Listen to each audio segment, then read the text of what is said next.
Good morning, good afternoon, good evening. You're listening to Outsized Returns. I'm your host, Samuel Austin Taylor, Sir Sam T on all the social media channels. And today we have a fantastic guest straight from the Bay Area. She runs an organization called the Corporate Concierge Group. And I'm wanting to bring her on the podcast today because I'm in a few groups here in the Bay Area, and she's always providing insightful information, great valuable content and resources. And so if you're an entrepreneur building a technology startup or a business leader, Shay Baker is somebody that you definitely want to know about because she can definitely help your business grow and flourish with some of the things that she's doing in the Corporate Concierge Group. So without further ado, Shay, welcome to Outsized Returns. Thank you for inviting me, Sam. I greatly appreciate it. Definitely looking forward to this interview. Yeah, absolutely. Well, I know that we were talking beforehand, but tell everybody a little bit about what the Corporate Concierge Group and the resources that you all offer to entrepreneurs and business leaders. Okay, so the Corporate Concierge Group is an organization that I launched 3 years ago in 2017. And the purpose of me creating the company was because I had a company that I'd started before this as an outsourcing solutions company. And when I launched my business, there was a lot of different information that I did not know. Definitely lacked a lot of resources from capital, didn't have a mentor. So a lot of what I was building was based on basically trial and error, a lot of research, attended a few workshops and seminars, but some of the information I could apply to my business, other information I felt like was just not valuable. So what I started doing was I started blogging my experience, like just different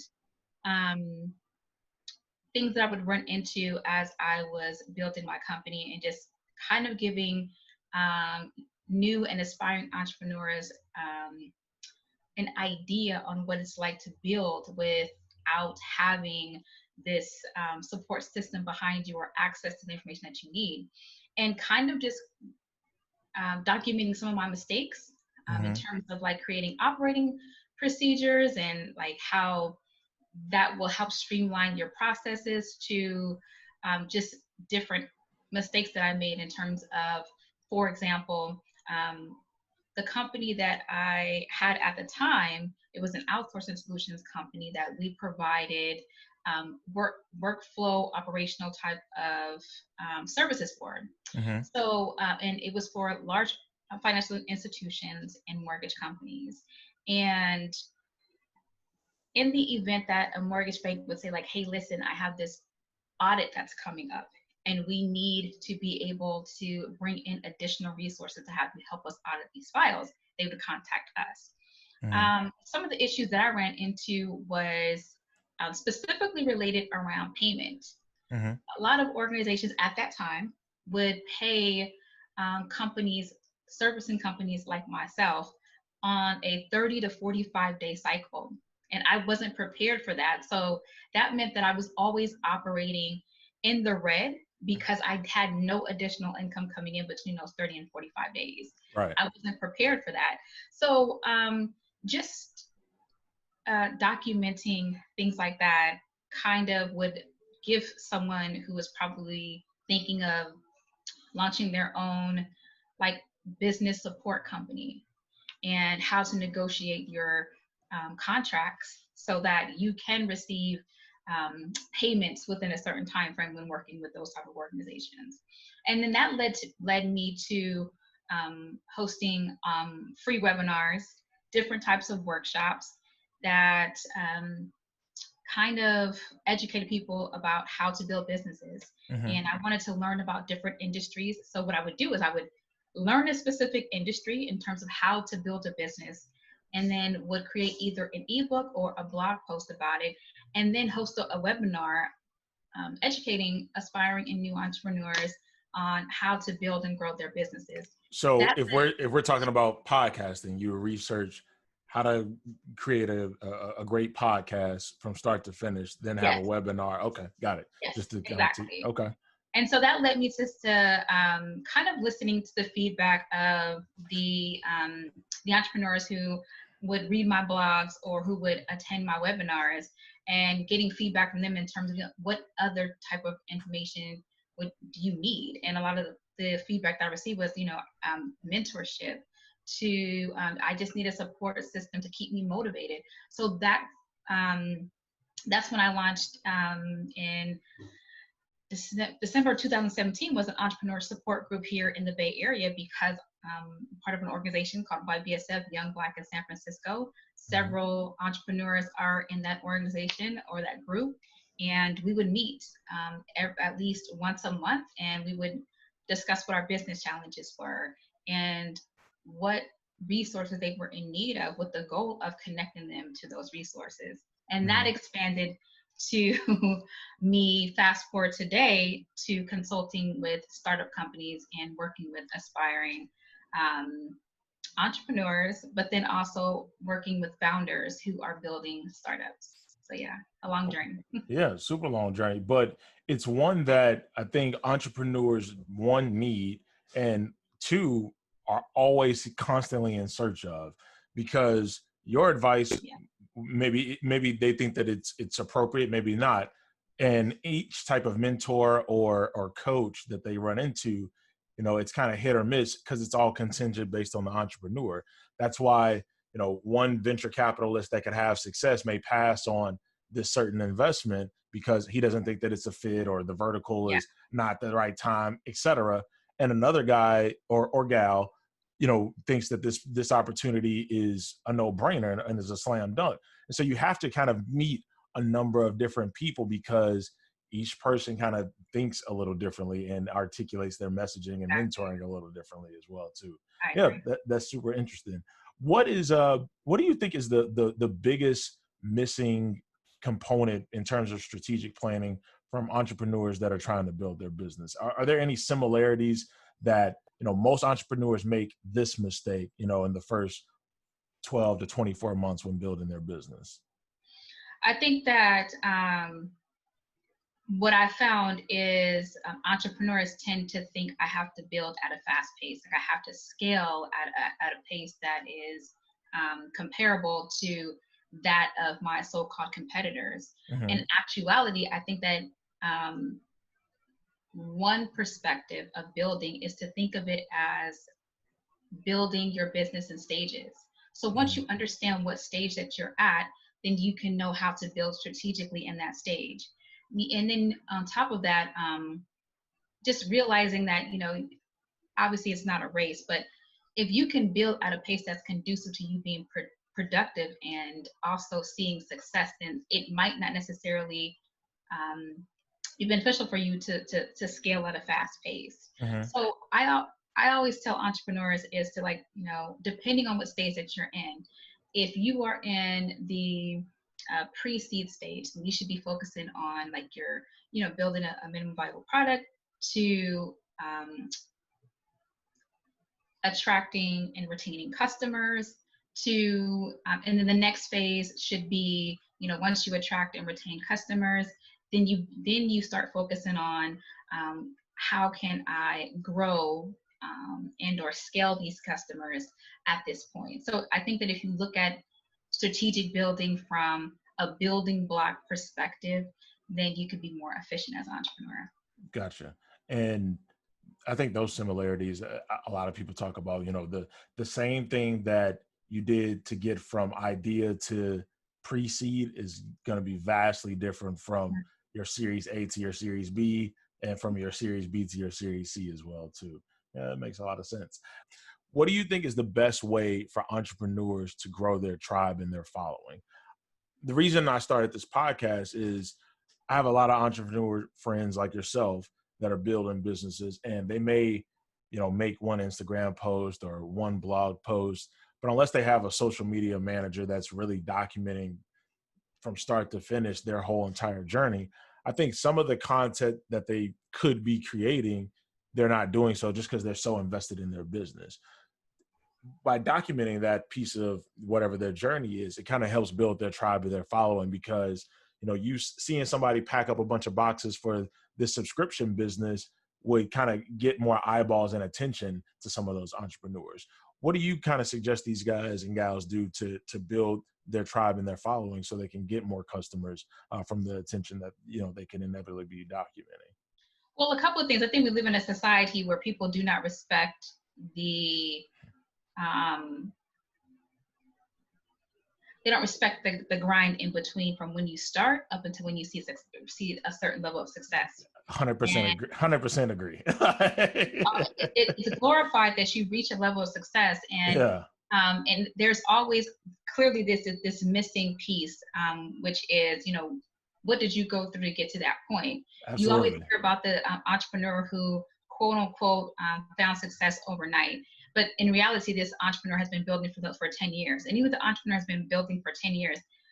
When they make it to a certain level of success, a lot of entrepreneurs do not tell you what that journey was like for them, other than it No. was hard. We Right. worked very hard. You Yep. don't hear about like, I slept on an air mattress for like 2 years and lived with, 10 people before I got my first customer. Like, you rarely hear those types of stories. And not saying that everyone struggles to reach a certain level of success. It's just that there's a piece of the entrepreneurial storytelling that we never hear about.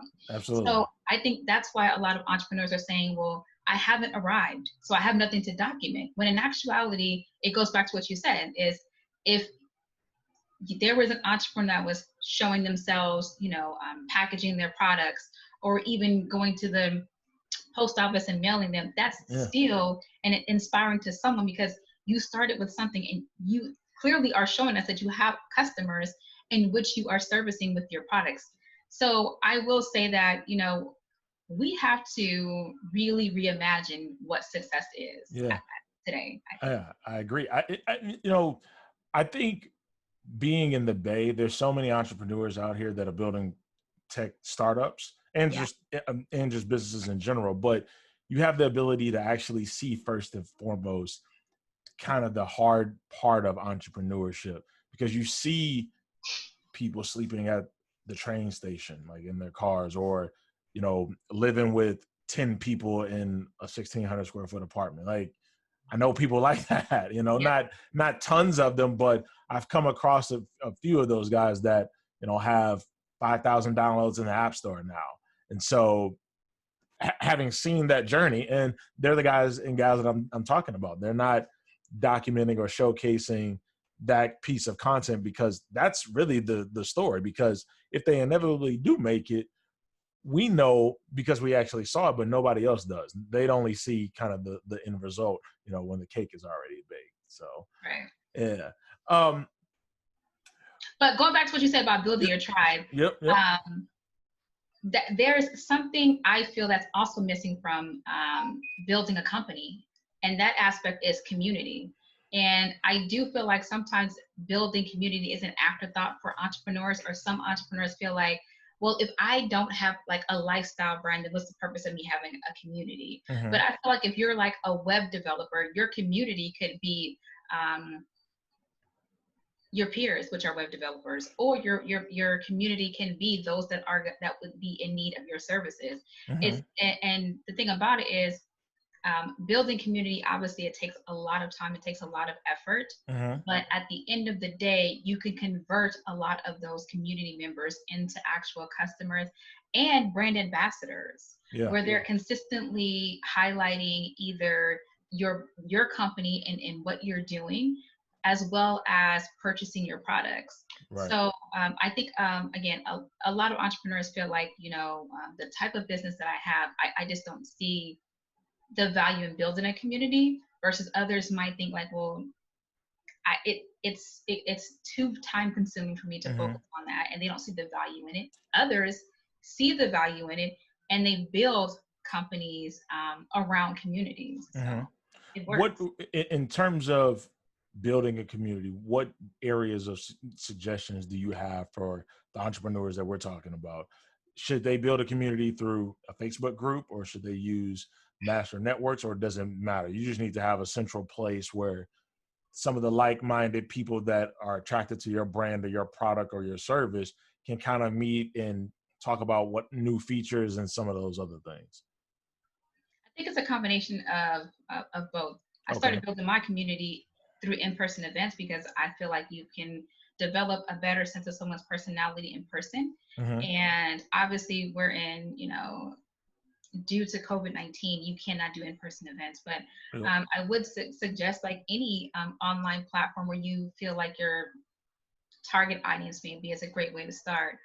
Twitter is one of them. I know a lot of people, they don't like Twitter for various different reasons, but one thing I can say about Twitter is you have access to just about anybody within a matter of your fingertips. Yep. There's no other social media platform like that in its existence. Yep. And what I mean by that is LinkedIn, you would have to connect to someone that's on the platform and hope that they accept you as a connection request. Mm-hmm. Versus Twitter, those very same people are on Twitter, and you can easily tweet them without having to go through a connection request and feature, Right. and talk to them and really see what their personality is like based on the tweets that they post.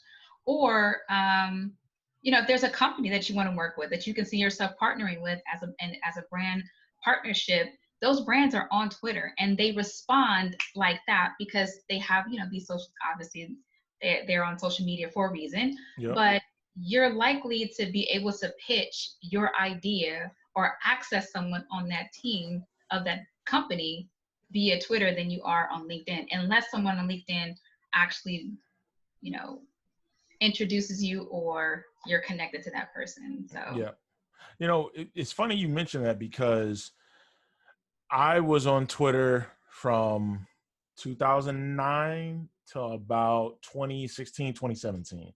And I just deleted everything. I thought that a lot of the problems that were on Twitter or that happened because of Twitter, maybe I was not contributing in regards, but I thought it would maybe easier for me to remove myself from Twitter than to tell everybody stop tweeting this and all of those things. After taking 4 years off of Twitter, I realized that none of that stuff is really going to change. And, like you kind of just got to find your own lane. And so yeah, exactly. I just started following anybody that's an entrepreneur, anybody that's a business builder, tech companies, real estate guys. And I probably follow, I don't even know, 1,500 people or something like that right now. I probably have 100 followers. But to your point, it's a great way to have a contextual conversation with whoever you're trying to target. And if you're an entrepreneur, you can find funding. I'll tell you what the real unlock was. I would meet entrepreneurs that were building startups, raising angel funding, and they would ask me my Twitter name, and I'm like, I got off Twitter. Like, I know you got email, and they got email as well too, because they're trying to be a little bit more accessible when they're building their business. But I had just felt like I had to get back on. It was something that I was actually missing out on, not vice versa. In terms of. And let me tell you how people use Twitter to amplify their brands. Yep. And going back to what you said about stepping away from the platform and come back on, I actually started Twitter in 2013, and it was just too much for me. It was too much going on. I didn't know how to use it in a way that would benefit my business. So I was just like, I'll leave it alone. I came back to it in 2016 because I had planned to launch the Corporate Concierge Group in 2017. So I redid everything. And what I've learned is there are individuals, and I've seen this with Instagram as well too. They would literally gather together online in what's called a pod, meaning 4 or 5 of your friends would get onto either Instagram and Twitter, and whatever it is that you were tweeting, your friends would just respond back. Whatever it was that you posted on Instagram, your friends would immediately respond in the comment section, because we know with Instagram, the engagement actually helps to boost your posts. So I noticed that whenever these particular pods would, for example, say I have a course an e-course that's coming up, they would literally retweet, repost the e-course. The e-course hustlers on Twitter, man. I love those guys, man. They would literally repost each other's projects, whatever it was that they were working on, and then they would actually purchase them and would say that, this is what I learned from this course, and this is what helped me with my business.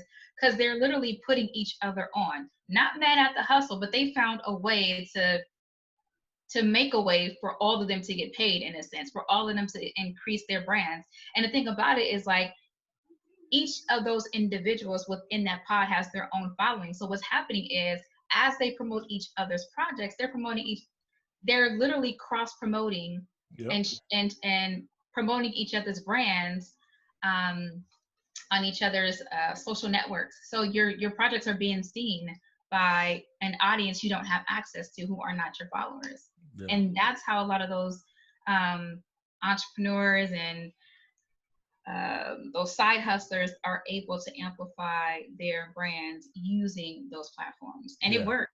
It does work. It works. It works wonders. And, coming back again, like, you said, trying to find that lane, especially if you have a course, you can kind of disregard all the nonsense, because you can do enough stuff to get great engagement, but it may not be the right engagement that you're actually looking for. But you can use some of those same tactics, if you have a community or a pod, like you mentioned, to create the engagement that will actually convert to a course or something that you're selling or trying to promote as well too. So that's an interesting point, because I've been observing on that. I've probably bought 3 or 4 courses on Gumroad or Podia just to kind of see kind of the format for some stuff that I'm thinking about doing. And some of these courses, like, they may be $100, $40. Like, they're not $1,100 or 3 easy payments of $399 or something like that. So it's affordable, and if these guys are making a ton of money from it, I got nothing but respect for these guys as well too. Let me tell you about the e-course hustle. Yeah. So I actually learned this recently. Not going to say any names of the brand, but Okay. I noticed this person's hustle, meaning this person would say, I made $2 million selling this course. And the way they promote the course is, that the information was so valuable and that people jumped on it. What a lot of these entrepreneurs are not telling you is they actually go on PR tours, meaning they get on stages and they line up speaking engagements, they get press. And once they launch their course, that's exactly what they talk about when they're doing in speaking engagements. When they're in the press, is that they talk about this course that they created. Yeah. So they're building a brand for themselves, obviously, right. These thought leaders in this particular subject, but they're also highlighting this course that they created.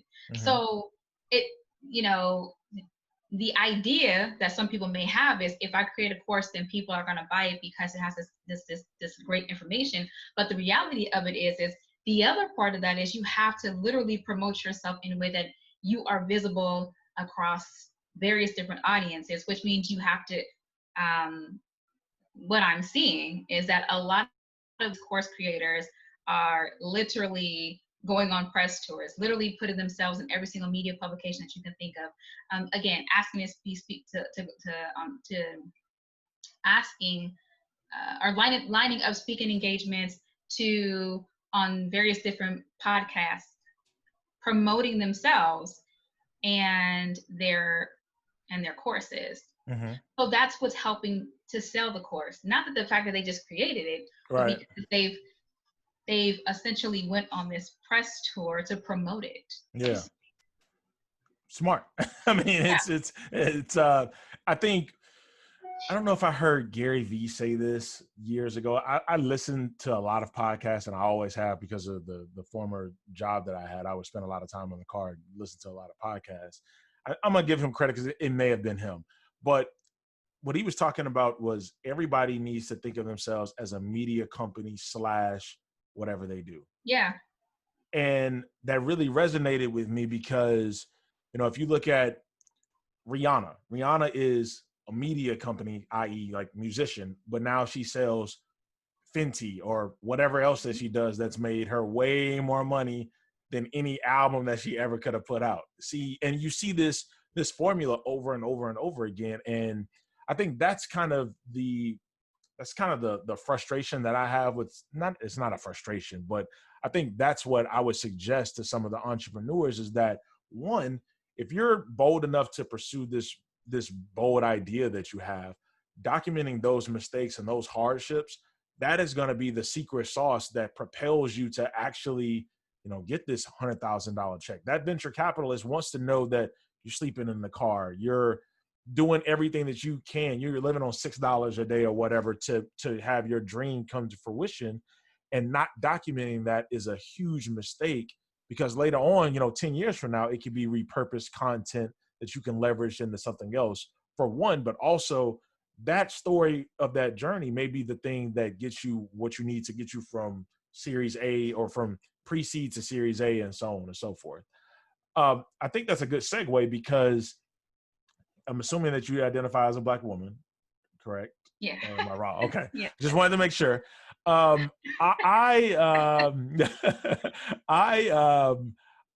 think that it's a huge problem. And one of my goals, I think that it's a huge problem that definitely needs to be solved in terms of venture funding, backing Black female entrepreneurs. And my thesis is I don't know and when I say they, venture capitalists are missing the good ideas, not being able to find the talent. I don't know what the excuse is. I don't think that I'm going to say, I don't think. I have some friends that would debate me on this, but I in my heart of hearts, I don't believe that it's intentional. I believe that there may be an idea that's presented, and maybe the founder, be it the Black female entrepreneur, just doesn't come across to the venture capitalist that has the check, is really sold them for whatever reason. In my case, I believe that that's a missed opportunity, because these women are incredible and they have the ability to build fantastic businesses. I can't understand for the life of me why they're not getting more funding. And a part of this podcast I want to do is highlight and amplify those entrepreneurs and their voices, if they're building something and they're trying to build a venture scalable business as well too.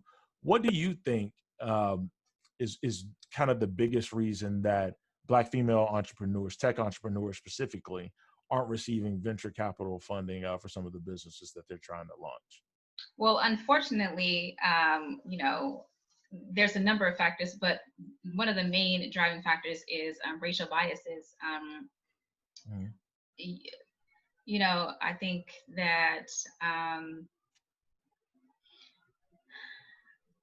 I think that unfortunately, when a Black woman is in a room and they are talking about their company, sometimes you can, like as a Black woman, Okay. sometimes I've delivered information and have been told, like, the person didn't receive it because they personally just didn't, how should I say this? Like a lot of times they're not receptive to what we're saying because of who we are, as opposed to what we're presenting. And the underlying issue is, unfortunately, racial biases. And when you say racial biases, do you think that diversity is the solution? Like if there's 10 VCs and all the GPs, all the LPs are 95% white. If there were 2%, not 2%, if there were 2 Black people in those rooms, or a nice percentage of diverse founders that can meet with diverse LPs or GPs in those rooms, it would have a better outcome? I think that it depends on who has the decision-making abilities. Okay. Right? So I could be in the room all day long, but if my decision doesn't hold any weight, then my sitting in that meeting doesn't really necessarily contribute to the overall big picture here, which is, should we invest in this woman or not? Should we invest in this company or not? And if the deciding factor is based on those that don't hold the majority rule vote, then you will have the same outcome every single time. Yeah.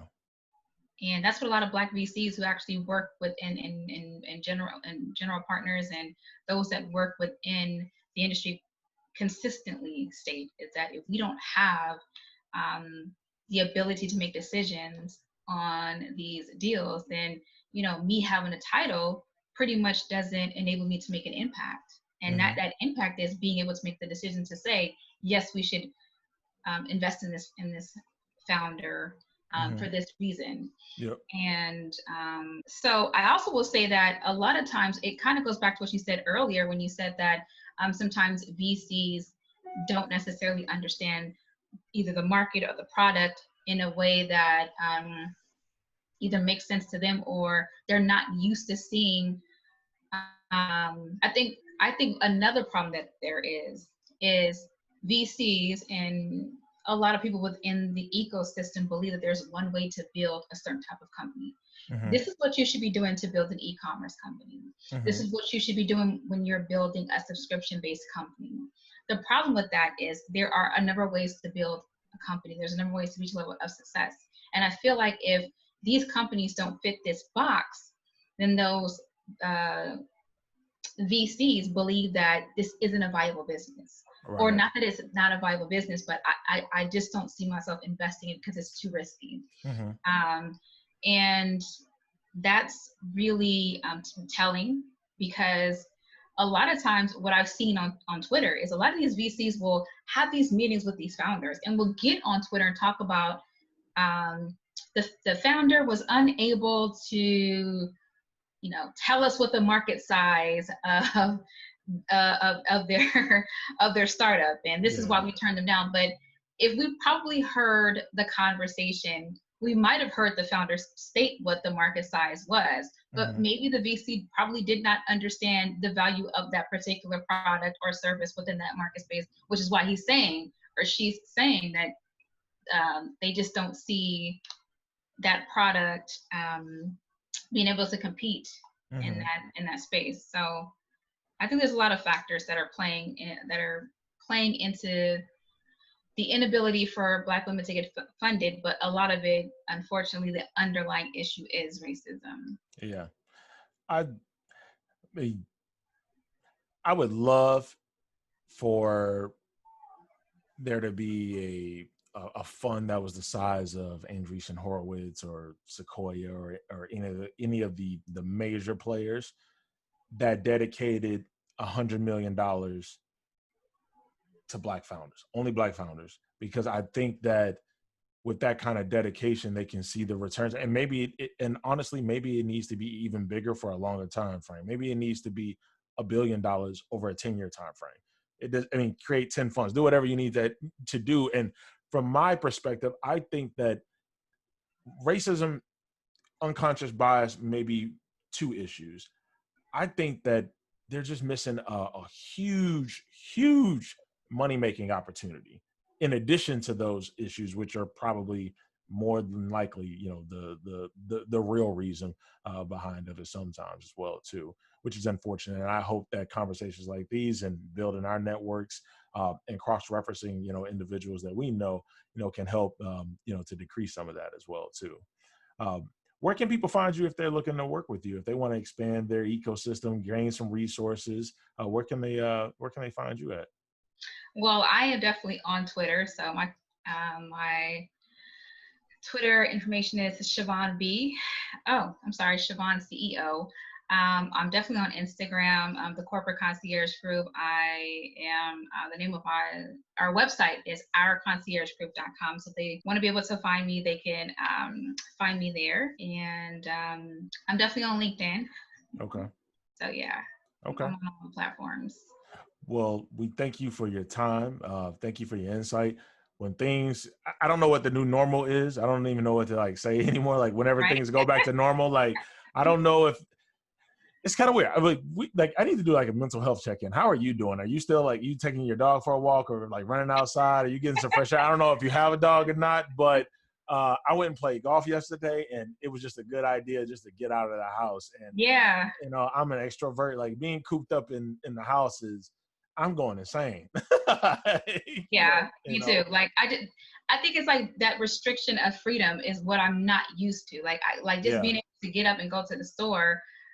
While it seems like just something that just, I mean, I guess we can go to the store during a pandemic, but Right. there's like this mental anxiety that you're going through as you're entering into the store. The fact that I have to wear a mask, I'm not necessarily free to go into the store as I want to. Yeah. I Also, like, don't I don't know if this is, you think we're gonna be wearing masks for the rest of our lives? I hope not.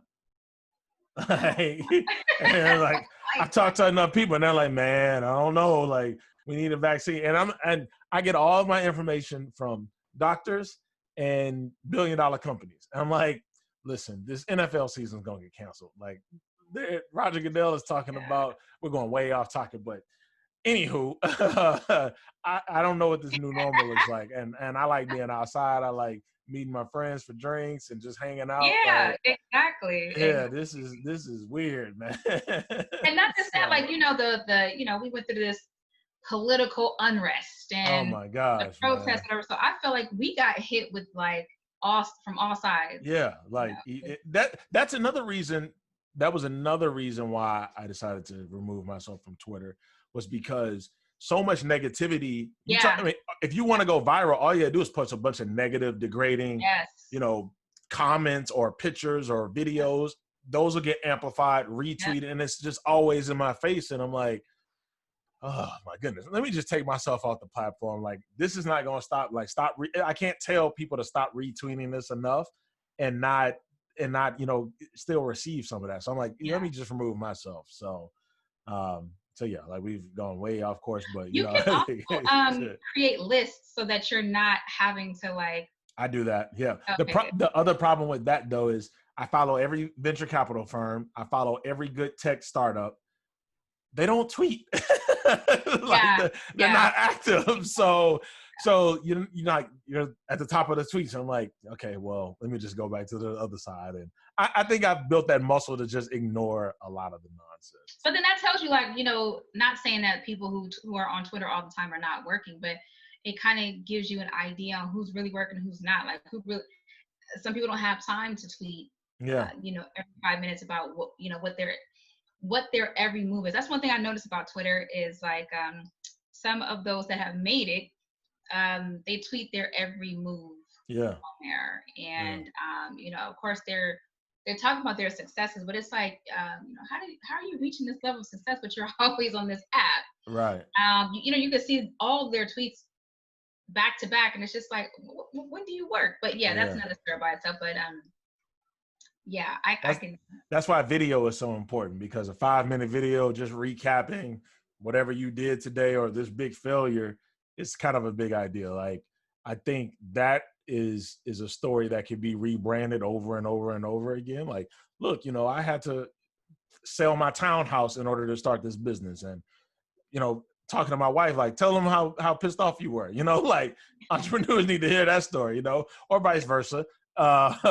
But I think, having that kind of conversation is really impactful, because, during the day, they're actually in their business. I understand how hard that can be, for sure.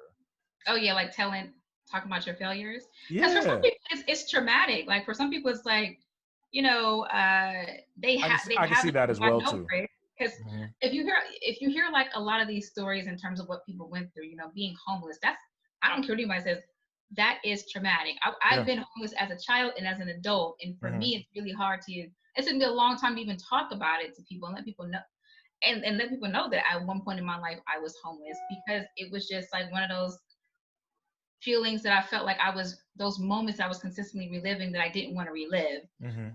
So I That's can fair. imagine why no one want to share that information. Yeah. Yeah. And it could be, whatever the failure is, could be a little embarrassing at times Yeah, as well too. So yeah, I can absolutely understand that.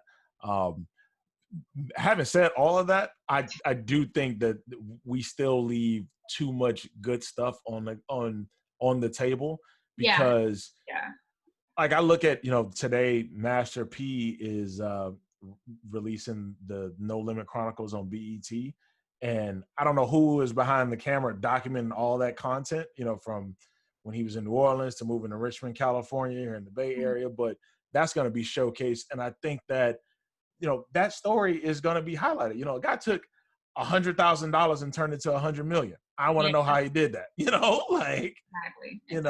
And so I think those stories, and it doesn't matter the business, some entrepreneur can come from, another country and come over here and have that journey, but he may not actually have the tools. And some of the guys here may not have them as well too. But if they do, and a lot of guys do, they don't use it to document. And I think that's a mistake. That's all. So you would document your entrepreneurial journey. That's kind of what I'm trying to do with this podcast. Being a real estate investor, I left my company in December 2019. What I was trying to do was a travel Airbnb rental business here in the Bay Area. A lot of people rent more than, let me say it like this. A lot of people rent more than they own in the Bay Area, but a lot of people travel to the Bay Area, and there's a number of Airbnbs, VRBOs, HomeAways, et cetera. And so I think that pre-COVID market was going to continue to accelerate, and I wanted to be a part of it and pay homeowners to allow me to rent their property and kind of manage it. I turned down three properties in March where the owner and I were going to sign the contract, and I kind of just backed away like, this is not going to be the right owner. Like I've gotten to know her a little bit or gotten to know him a little bit, and they just weren't the right business partner, because ultimately it's a business. Yeah. And then COVID hit and nobody's traveling. And so I'm like, well, I got to scrap that whole idea and kind of start over. Yeah. But the podcast was something that I always wanted to do in order to amplify those voices in real estate, investing, startup, and entrepreneurship areas. And kind of for, my belief to repurpose this content when I meet entrepreneurs, this will force them, if they have a technology startup, to kind of sit down, especially if I've given them an angel investing check of $2,000 or $10,000. I'm not rich or anything like that, but helping them, making it easy for them to do that. I wanted this lane to kind of be that. And then 5 years, 10 years from now, we can have our second or third podcast interview, and we could talk about that journey. And I knew them in 2020, and now it's 2027, and you had a successful exit or whatever. Yeah. So people underestimate the power of angel investors, I think, meaning just talk to them. How clever angel investors are. I mean, angel investors are, they don't just give people seeds, to build upon, but sometimes angel investors will come in at the right time to give you the right amount of an investment that you need to continue to build your business. Mm-hmm. It isn't always about, chasing after the venture capital firm money, because obviously they have a lot more money, but I will say that, I think a lot of people bypass angel investors because they probably don't see the value in them as they do in the venture capital firms. But I think that what they don't realize is the value is not just in the money. Mm-hmm. A lot of times, angel investors have access to resources, just like how your larger VC firms do. Mm-hmm. But they can give you a little bit more attention, because they don't have to work with a lot of founders. Mm-hmm. Also, you would be surprised who angel investors are connected to. Mm-hmm. It's always assumed that these larger firms has access to this huge network of individuals, which is true. But at the same time, you never know if this person can help you secure a partnership that will essentially help you build your company in a way that, maybe a larger firm cannot. Yeah, absolutely. So, and you said that I actually launched a community membership program. It's called the CAP Table. CAP Table stands for Community Access and People, because I wanted to bring people together and really build this community around investing in startups and Black founders, Black and brown founders. And the reason for that is because I feel like, again, angel investors I believe that they're clutch, you know what I mean? Mm-hmm. But at the same time, I also think that just like how angel investors are sometimes overlooked, I think that we have a lot of overlooked, talented founders who could do an incredible amount with this, can reach a certain level of success with just that seed investment Mm-hmm. From an angel investor, or just to get that head start. I agree.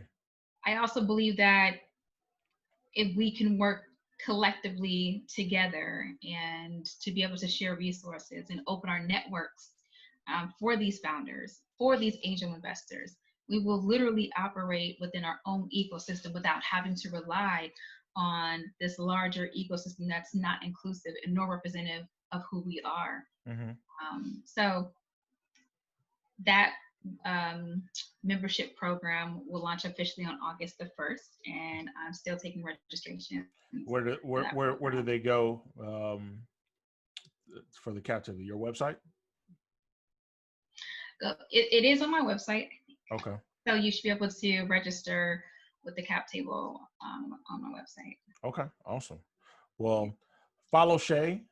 She's active on Twitter. Siobhan CEO. Did I get that right?